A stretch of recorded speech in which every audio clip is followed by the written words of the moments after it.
ಪಾರ್ಕ್ನಲ್ಲಿ ಹಲವು ಸಂಘಟನೆಗಳು ಅಹೋರಾತ್ರಿ ಧರಣಿ ನಡೆಸಿವೆ. ಗ್ರಾಮ ಪಂಚಾಯಿತಿ ನೌಕರರ ಸಂಘದಿಂದ ಅಹೋರಾತ್ರಿ ಪ್ರತಿಭಟನೆ ನಡೆಯಿತು. ಕನಿಷ್ಠ ವೇತನ, ಖಾಲಿ ಹುದ್ದೆ ಭರ್ತಿ ಸೇರಿದಂತೆ ವಿವಿಧ ಬೇಡಿಕೆಗಳ ಈಡೇರಿಕೆಗೆ ಆಗ್ರಹಿಸಿ ನಡೆಸಿದಂತ ಹೋರಾಟ. ಮತ್ತೊಂದು ಕಡೆ ದೇವದಾಸಿಯರು, ಮಸಣ ಕಾರ್ಮಿಕ ಮಹಿಳೆಯರು ಪ್ರತಿಭಟನೆ ನಡೆಸಿದರು.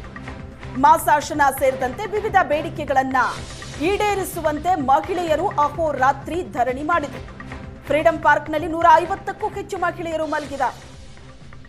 ಫ್ರೀಡಂ ಪಾರ್ಕ್ನಲ್ಲಿ ಹಲವು ಸಂಘಟನೆಗಳಿಂದ ನಡೆದ ಧರಣಿ ಇದು. ಅಹೋರಾತ್ರಿ ಧರಣಿ ಸತ್ಯಾಗ್ರಹವನ್ನ ನಡೆಸಲಾಯಿತು. ಗ್ರಾಮ ಪಂಚಾಯಿತಿ ನೌಕರರ ಸಂಘದಿಂದ ಅಹೋರಾತ್ರಿ ಪ್ರತಿಭಟನೆ ನಡೆಯಿತು. ಮತ್ತೊಂದು ಕಡೆ ದೇವದಾಸಿಯರು, ಮಸಣ ಕಾರ್ಮಿಕ ಮಹಿಳೆಯರು ಪ್ರತಿಭಟನೆ ನಡೆಸಿದರು. ವಿವಿಧ ಬೇಡಿಕೆಗಳನ್ನ ಮುಂದಿಟ್ಟು ಅದರ ಈಡೇರಿಕೆಗಾಗಿ ಆಗ್ರಹಿಸಿದರು. ಕನಿಷ್ಠ ವೇತನ, ಖಾಲಿ ಹುದ್ದೆ ಭರ್ತಿ ಸೇರಿದಂತೆ ವಿವಿಧ ಬೇಡಿಕೆಗಳ ಈಡೇರಿಕೆಗೆ ಆಗ್ರಹಿಸಿ ಗ್ರಾಮ ಪಂಚಾಯಿತಿ ನೌಕರರ ಸಂಘ ಅಹೋರಾತ್ರಿ ಧರಣಿ ಮಾಡಿದೆ. ನ್ಯಾಯಯುತವಾದ ಬೇಡಿಕೆಗಳನ್ನು ನ್ಯಾಯಯುತವಾದ ಬೇಡಿಕೆಗಳು ಈಡೇರಲೇಬೇಕು. ನ್ಯಾಯಯುತವಾದ ಬೇಡಿಕೆಗಳು ಈಡೇರಲೇಬೇಕು. ಪದೋನ್ನತಿ ಮಾಡಲೇಬೇಕು. ಸರ್, ನಾವು ಕರ್ನಾಟಕ ರಾಜ್ಯ ಗ್ರಾಮ ಪಂಚಾಯಿತಿ ನೌಕರರ ಸಂಘ CIT ನೇತೃತ್ವದಲ್ಲಿ ಧರಣ ಮಾಡ್ತಾ ಇದ್ದೀವಿ. ಉದ್ದೇಶ ಏನಪ್ಪ ಅಂತ ಹೇಳಿದರೆ, ನಮಗೆ ಕನಿಷ್ಠ ವೇತನ ಪ್ರತಿ 4 ವರ್ಷಕ್ಕೊಂದು ಸಲ ರಿವೈಸ್ ಮಾಡಬೇಕಾಗಿತ್ತು, ಪರಿಷ್ಕರಣೆ. ಈಗ 5 ವರ್ಷ ಆದರೂ ಇದನ್ನು ಪರಿಷ್ಕರಣೆ ಮಾಡಿಲ್ಲ. ಅದು ನಾವು 36,000 ರೂಪಾಯಿ ಡಿಮ್ಯಾಂಡ್ ಮಾಡಿದ್ದೀವಿ. ಸರ್ಕಾರ ಇನ್ನೂವರೆಗೂ ಅದು ಅಂತಿಮ ಮಾಡಲಿಕ್ಕೆ ಆಗ್ತಾಯಿಲ್ಲ. ಕಾರ್ಮಿಕ ಇಲಾಖೆಯ ಸಚಿವರು ಅವ್ರು ಮೀಟಿಂಗ್ ಮಾಡಿದರು, 2 ಮೀಟಿಂಗು. ಅಲ್ಲಿ ಯಾವುದೂ ಇತ್ಯರ್ಥಗೊಳ್ಳದೇ ಅದನ್ನು ಈಗ ಮುಖ್ಯಮಂತ್ರಿಗಳ ಕಡೆಗೆ ಆ ಫೈಲ್ ಕಳಿಸಿಬಿಟ್ಟಿದ್ದಾರೆ. ಈಗ ಮುಖ್ಯಮಂತ್ರಿಗಳು ಅದನ್ನು ತೀರ್ಮಾನ ಮಾಡಬೇಕು. ಒಂದು. ಎರಡನೇದು, ಸೇವಾ ಹಿರಿತನದಲ್ಲಿ ಸ್ಯಾಲ್ರಿ ಕೊಡಬೇಕು ಅಂತ ಕೇಳಿದ್ದೀವಿ. ಇನ್ಕ್ರಿಮೆಂಟು 5 ವರ್ಷ, 10 ವರ್ಷ, 15 ವರ್ಷ ಅಂತ ಅವರೇ ಪ್ರಪೋಸಲ್ ಕಳಿಸಿದ್ದಾರೆ. 1.5 ವರ್ಷ ಆಯಿತು ಆರ್ಥಿಕ ಇಲಾಖೆಗೆ ಹೋಗಿ. ಆ ಫೈಲ್ ಇವತ್ತಿನವರೆಗೂ ಕ್ಲಿಯರ್ ಆಗ್ತಾಯಿಲ್ಲ.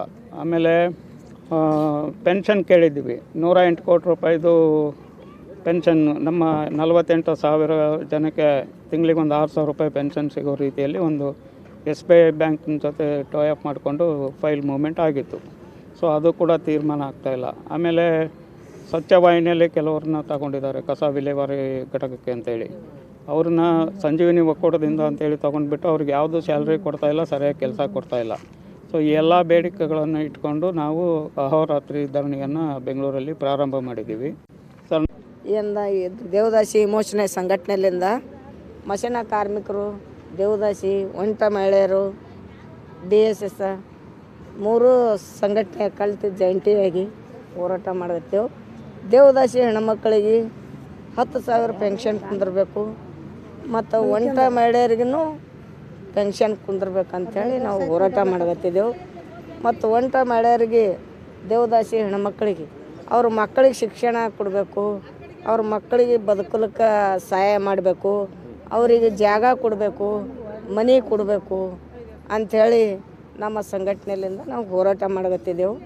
ಮತ್ತು ಎಲ್ಲ ದೇವದಾಸಿ ಹೆಣ್ಮಕ್ಳಿಗೆ ಸರ್ವೆ ಮಾಡ್ಬೇಕಂತೇಳಿ ಸರ್ಕಾರ ಆಲ್ರೆಡಿ ಮಾಡಕತ್ತದ. ಆದ್ರೆ ಅವರಿಗೆ ಸರ್ಕಾರಕ್ಕೆ ನಾವು ಅಭಿನಂದನೆ ಹೇಳ್ತೇವೆ.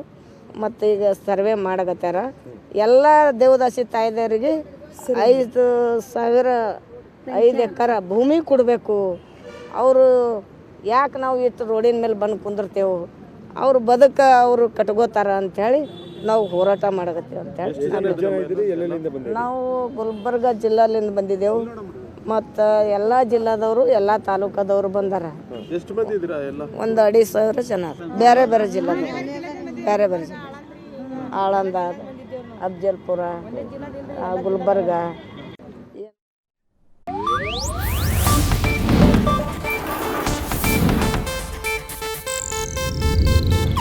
ಇದು ಏಷ್ಯಾನೆಟ್ ನ್ಯೂಸ್ ನೆಟ್ವರ್ಕ್ ಪ್ರಸ್ತುತಿ.